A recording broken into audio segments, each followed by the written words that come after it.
So அடிக்கிற வெயிலுக்கு உங்கள் ஸ்கின்னை ப்ரொடெக்ட் பண்ண இந்த சன்ஸ்கிரீன் வாங்கணும்னு யோசிச்சுட்டு இருக்கீங்களா?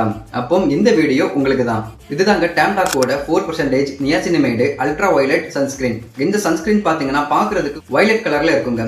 இதுல உள்ள ஊதா நிறம் நம்ம ஸ்கின்ல உள்ள மஞ்சள் மற்றும் மந்தமான நிறத்தை ஈவனாக்கி நமக்கு இன்ஸ்டன்டா ஒரு க்ளோவை கொடுக்குங்க. இதுல SPF 50+ இருக்கிறதுனால இது சூரியனிடமிருந்து வர UVA மற்றும் UVB கதிர்களிடமிருந்து நம்ம ஸ்கின்னை முழுமையா பாதுகாக்கும்.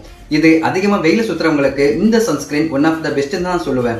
4% நியாசினமைடு இருக்கிறதுனால இது நம்ம சரும துளைகளை டைட்டன் பண்றதுக்கும் அதிகப்படியான எண்ணெய் பசை மற்றும் கரும்புலியை போக்குறதுக்கும் ரொம்பவே உதவுங்க. சில சன்ஸ்கிரீன் யூஸ் பண்ணும்போது நமக்கு ஃபேஸ்ல க்ரீம் போட்ட மாதிரி ரொம்பவே வெள்ளையா இருக்குங்க. ஆனா இந்த சன்ஸ்கிரீன் யூஸ் பண்ணும்போது ஈஸியா நம்ம ஸ்கின்ல அப்சர்வ் ஆயிரும். இதுக்கு ரேட்டிங்கும் பார்த்தீங்கன்னா 5க்கு 4.3 கொடுத்துருக்காங்க. ஸோ நீங்கள் ஏதாவது சன்ஸ்கிரீன் வாங்கணும்னு ஒரு ஐடியாவில் இருந்தீங்கன்னா கண்டிப்பாக இந்த சன்ஸ்கிரீனை ஒரு தடவை ட்ரை பண்ணி பாருங்க. இந்த வீடியோ பிடிச்சிருந்துச்சுன்னா லைக் பண்ணுங்க. இந்த மாதிரி வீடியோஸ்க்கு என்ன ஃபாலோ பண்ணிக்கோங்க.